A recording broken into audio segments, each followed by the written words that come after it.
বাংলাদেশ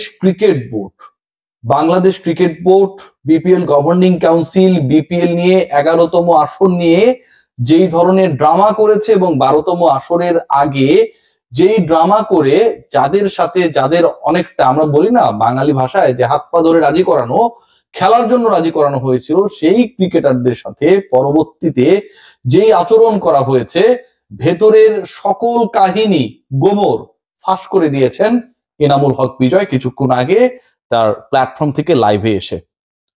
যেই অভিজ্ঞতার কথা বিজয় শেয়ার করেছেন, আপনি যদি স্বাভাবিক মানুষ হন, আমার এই কন্টেন্টটা যখন শুনছেন আপনারা আটকে উঠবেন।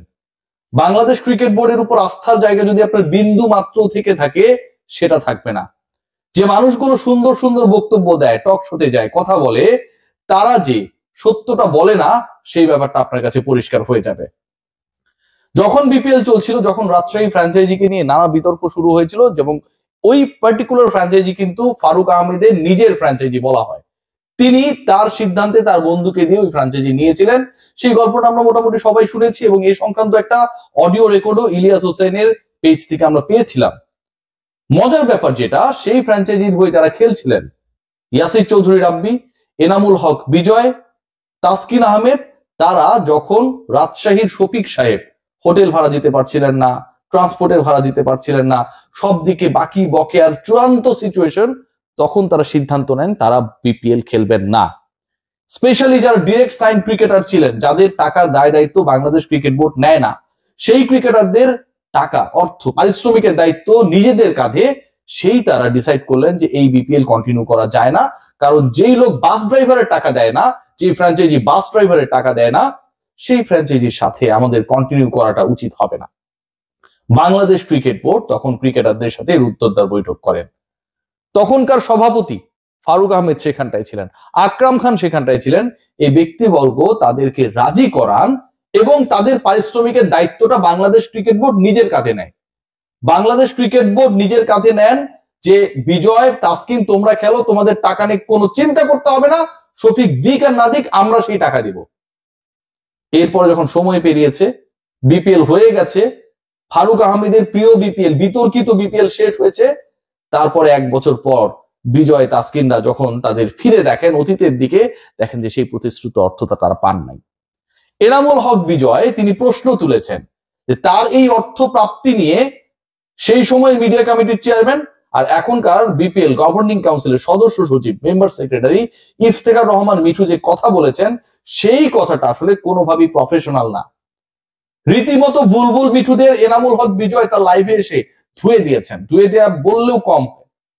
ইফতেখার রহমান মিঠু, যিনি বিভিন্ন প্রেস কনফারেন্সে যান গভর্নিং কাউন্সিলের সদস্য সচিব হিসেবে, এবং তাকে প্রশ্ন করা হলে তিনি একটা ব্যাপার ক্লিয়ার করেন যে যারা সন্দেহভাজন সেই ক্রিকেটারদের ব্যাপারে ইন্টিগ্রিটি কমিটির সুপারিশ অনুযায়ী বাংলাদেশ ক্রিকেট বোর্ডের বিপিএল গভর্নিং কাউন্সিল ডিসিশন নিয়েছে, তাদেরকে খেলানো হবে না।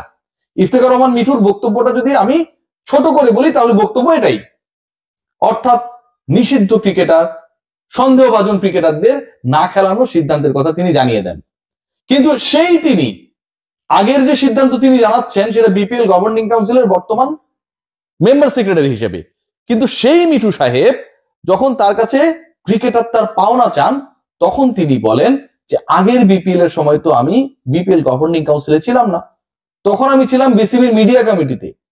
যেহেতু আমি পূর্ববর্তী বিপিএল এ কোনো গভর্নিং কাউন্সিলের দায়িত্বে ছিলাম না, পূর্ববর্তী বিপিএল এর আউটস্ট্যান্ডিং সলভ করার দায়িত্ব আমার না। যদি সেটা হয় এই মুহূর্তের গভর্নিং কাউন্সিলের সদস্য সচিব যদি বলেন যে আগের বিপিএল আমি ছিলাম না দেখে আগের বিপিএল এর সমাধান আমি করব না, তাহলে আগের বিপিএল এর ফিক্সিং ইস্যুতে ক্রিকেটারদের নিষিদ্ধ করার সিদ্ধান্ত আপনি কিভাবে জানান? আপনি তো তখন ছিলেন না।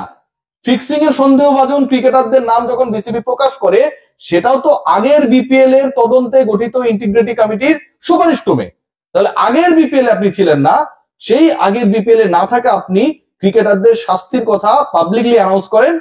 আবার আগের বিপিএল আপনি ছিলেন না, কিন্তু ক্রিকেটারদের যখন আগের বিপিএল এ পাওনার কথা উঠে, তখন আপনি বলেন যে দায়িত্ব আমার না, কারণ আগের বিপিএল আমি ছিলাম না।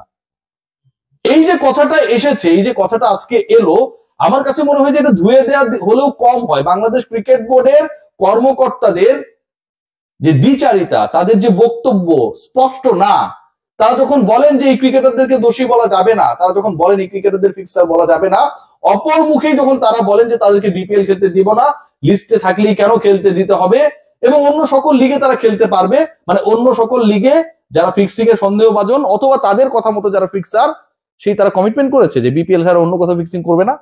কোথায় পেয়েছে সেটা? একটা জায়গাও বাংলাদেশ ক্রিকেট বোর্ডের বিপিএল গভর্নিং